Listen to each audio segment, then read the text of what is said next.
I think there are two good reasons why employers should be concerned about families. First of all, they have the quality of a person's family life is a big factor determining the productivity of that person in the workplace. So if a person's got a huge row going on at home with their wife or with one of their children, obviously it distracts them from being able to focus on what they're doing in the workplace. Their mind is constantly wandering off to what's going on at home or something like that. So I think just ensuring that families are looked after is a very good policy for a company. And I think secondly, there is a wider social concern. Companies do well if the society is doing well, and society is doing well if families are doing well. Obviously, if, for example, families are breaking up all over the place, then you're going to need a huge number of extra houses. So a lot of money then gets tied up in building extra houses. House prices go through the roof because there's a shortage of houses, because you now need 2 homes instead of 1. And as house prices go up, then there's less money to spend in the economy. There's all sorts of good economic reasons for saying that in a wider social sense, companies should be interested in the welfare of families. And in that case, what might employers do to strengthen families?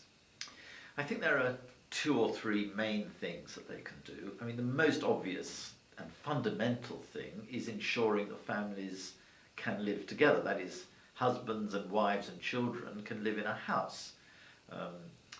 One of the most concerning things, I think, for any Christian looking at South Africa from the outside is the way that the mining companies have tended to put men into huge hostels, so that the men often only get home to see their families in the rural areas just 2 or 3 times a year.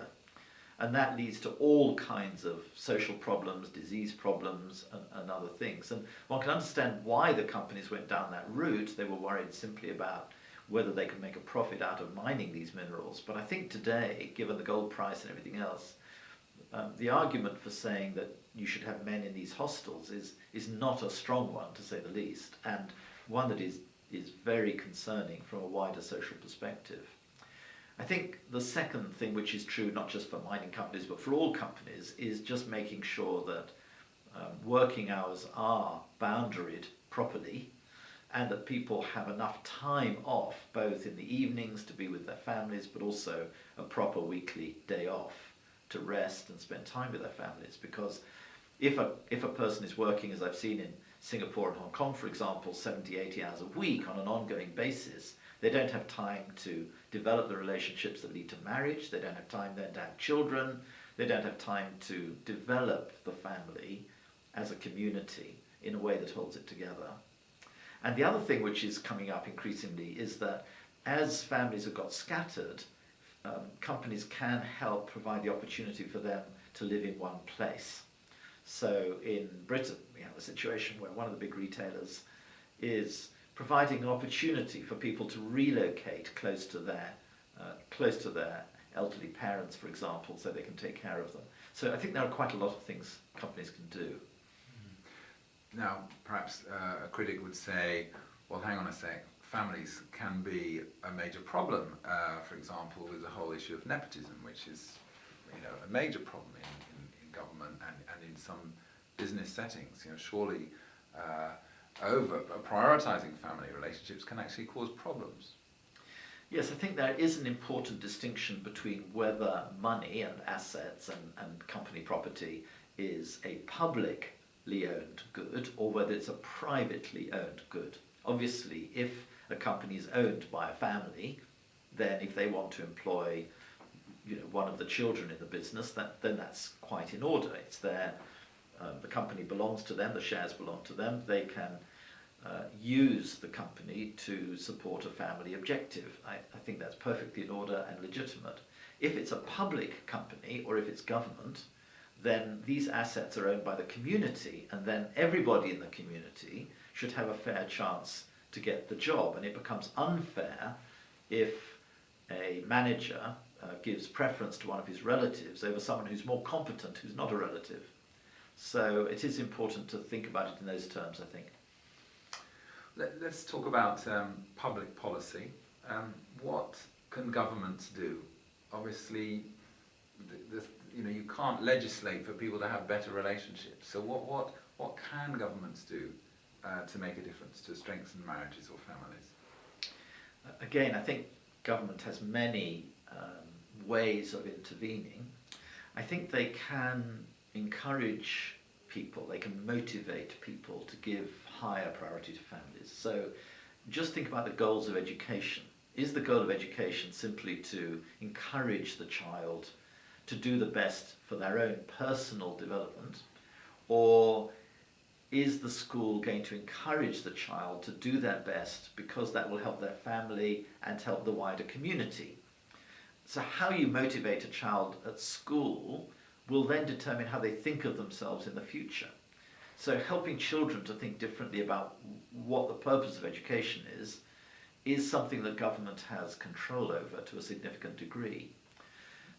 Or even at a very practical level with prisons. Do you imprison a person miles and miles away from their family so they cannot see their partner or spouse and their children while they're in prison because the child or the spouse partner has to travel 300 miles to get there? Or do they locate the prisoner somewhere close to the relatives so that the relatives can visit?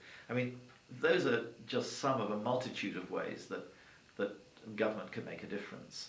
But there's also ways in which the government can support families. So, for example, if you're caring for an elderly relative, it's extremely hard work.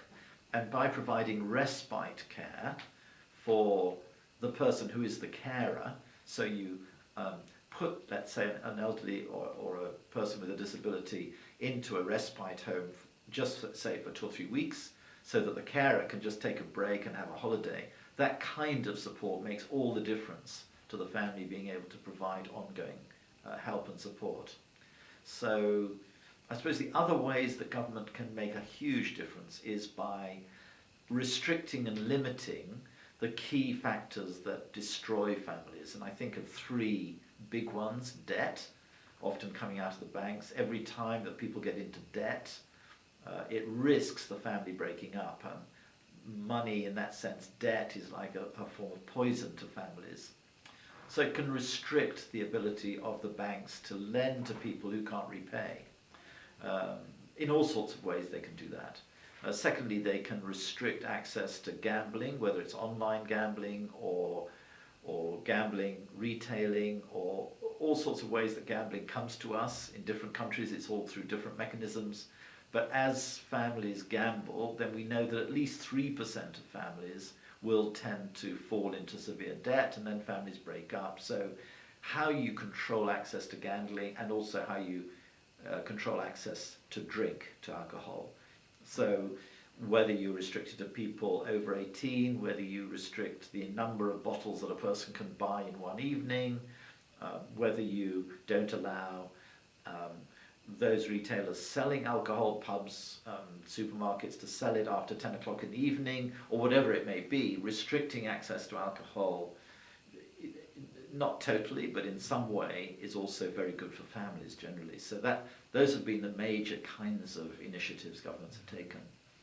Just lastly, personally, what can we do to strengthen our family relationships? That's a challenge.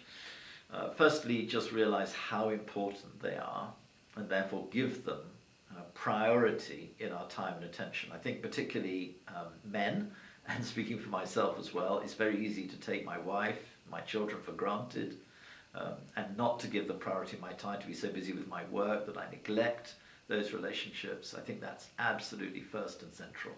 Take a proper weekly day off as a start.